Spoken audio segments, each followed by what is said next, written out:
Hi guys, hi loves. Just popping in so we can keep on our learning journey. We are starting again, restarting with emotional intelligence and critical thinking.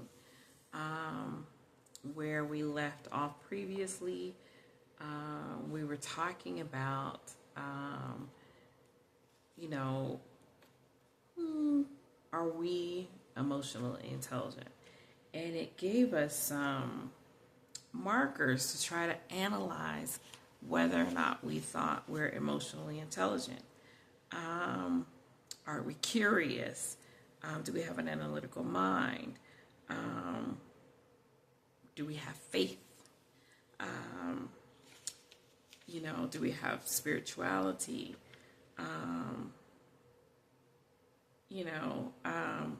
Are we an optimistic being? So we had looked at that. So now we're to the point where we're talking about measuring emotional intelligence. Again, I want to apologize if I do any jumping or,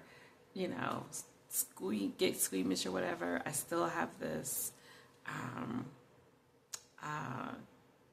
slip disc. But I miss you guys and I miss reading, and I was using you guys to help keep me accountable in my reading. So, I'm to the point where I feel like I can sit a little bit. So we're going to jump back in and get started. And we're going to trust and believe in God for healing and recovery expeditiously. He said, claim it as though it is. Claim it as though it is. And so we claim healing expeditiously. So let's get started. Measuring your emotional intelligence. As we've said, there's really no standardized test for EQ as there is for IQ. But if we can put a man on the moon, we can measure emotional intelligence. Leave it to some of the cleverest minds in modern psychology to give us just about everything we need to get the job done. So if you want to know just how emotionally intelligent you are or aren't, then read on. There are several institutionalized tests for EQ, but no single standard. The EIQ :M creates a profile of 7 emotional competencies. The EIQ report is a part of the OPQ expert system. The bar on EQI is called self-report measure for varying purposes. Others are other reported or ability measured tests of skill and knowledge. The MSCEIT measures ability. The EI 360 is used for career management and development. We've included some sample questions from some of the leading tests to set you off on a new understanding of yourself, of others, and of your world and everyone in it.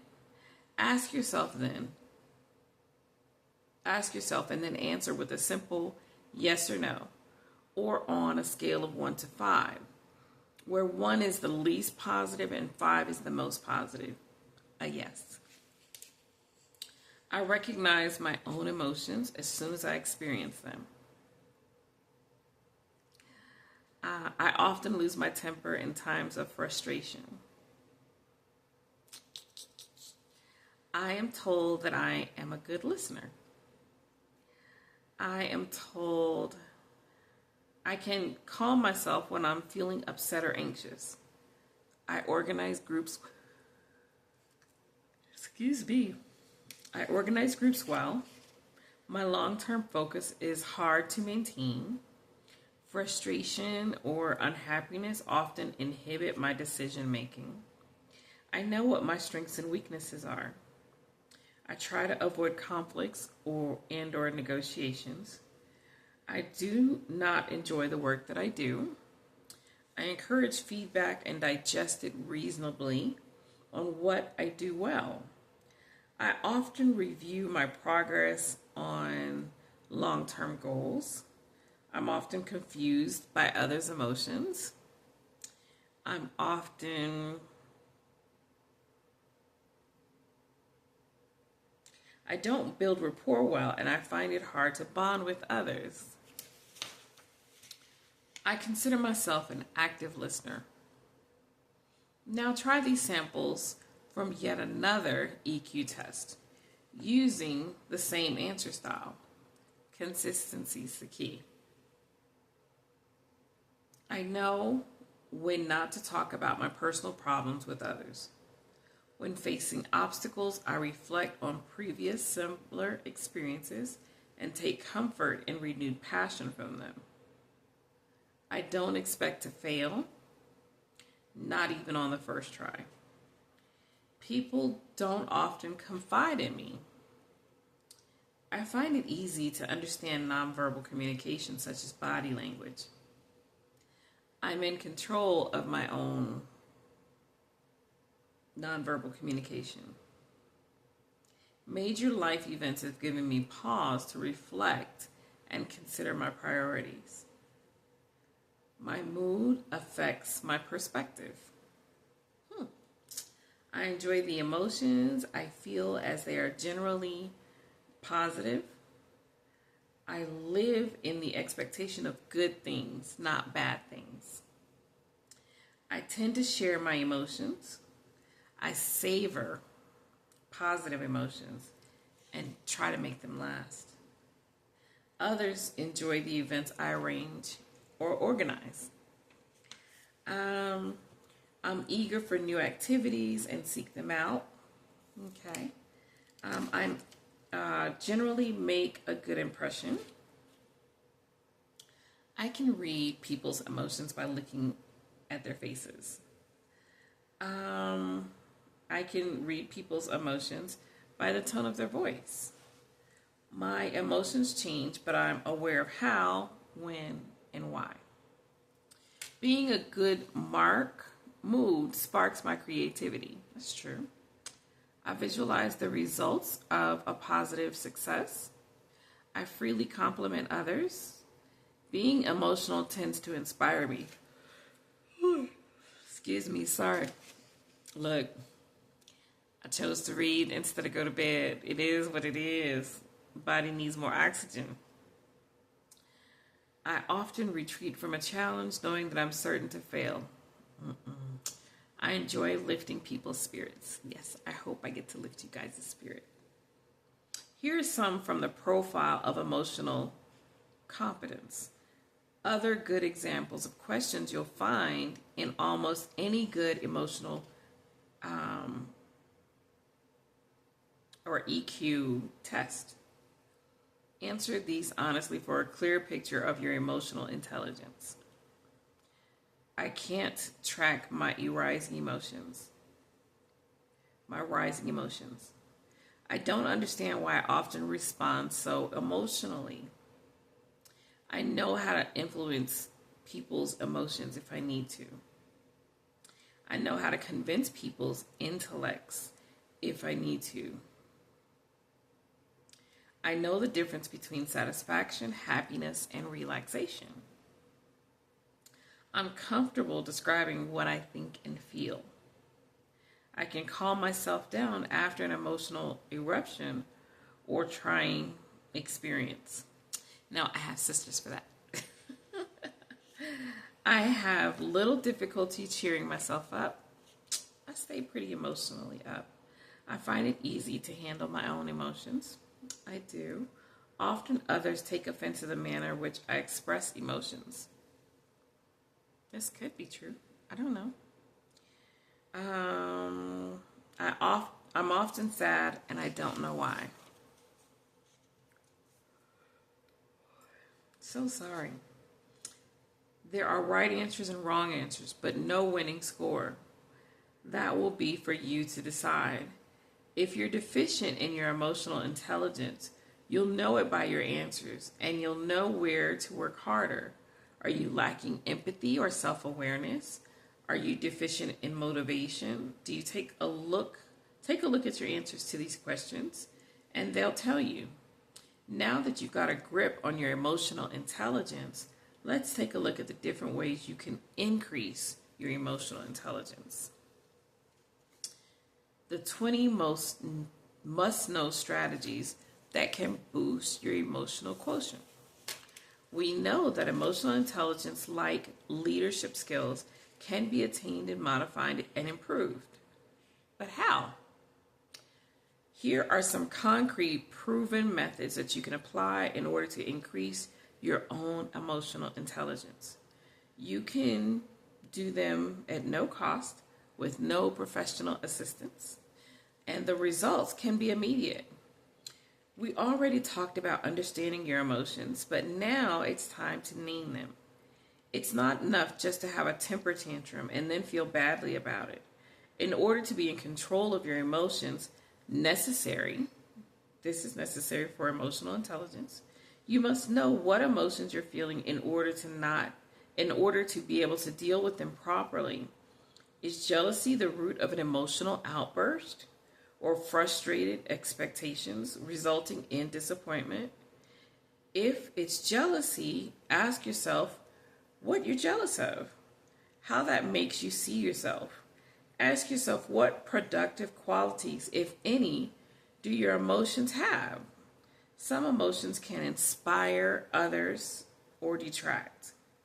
Name these emotions. Understand that they are what they are and what inspires them. Then you can manage them properly. Seeking feedback is crucial. It's a fact that we don't just see ourselves the way others do. We are far too subjective about the subject of our own bodies, skills, and talents. Oftentimes, we have no sense of our own limitations, but just as often, we have no sense of our qualities. We generally harder on ourselves than others, a condition which causes overthinking and negative self-talk in a fixed mindset. That's why it's so important to ask others for their more objective opinions. Did I say that right? Did I understand it? Was I harsh? Was my delivery good?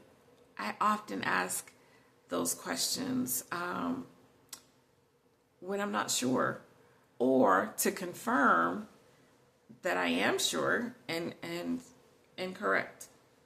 So ask them to be honest and don't take offense.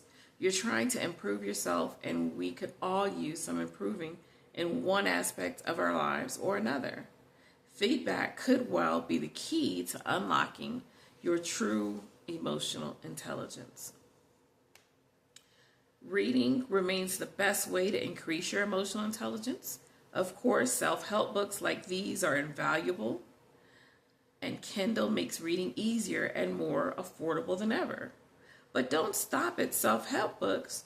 Check out our complete line, because novels and poetry are great ways to increase your emotional intelligence.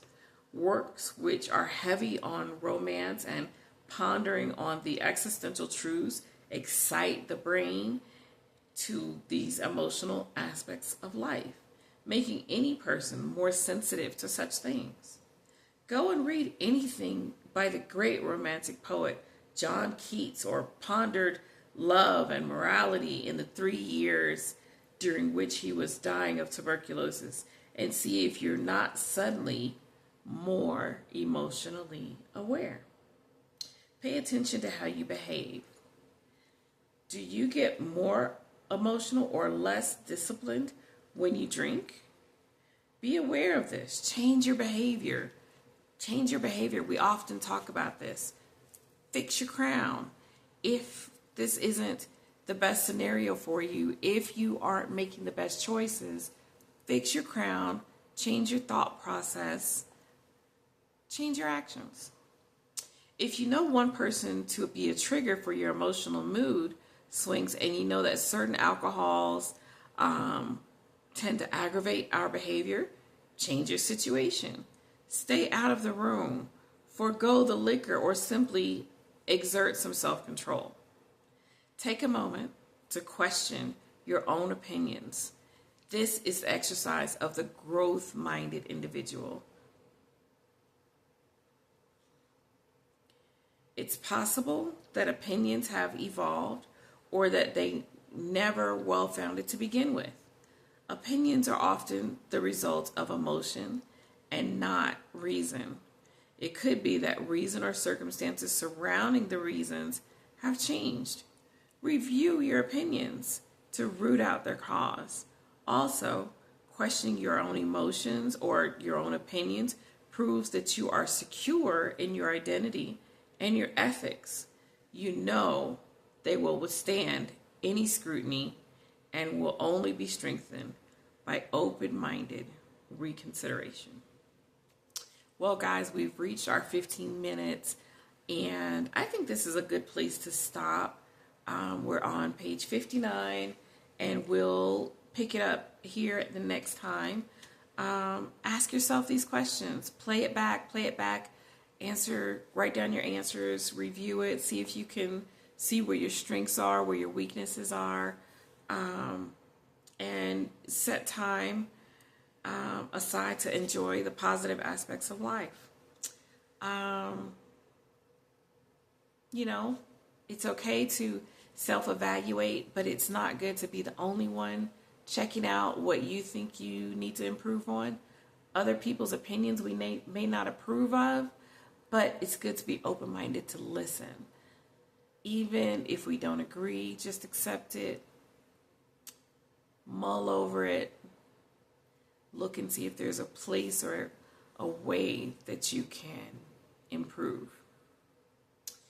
Anyway, I'm going to say goodnight here. I'll see you next time. Stay blessed. Have a good night.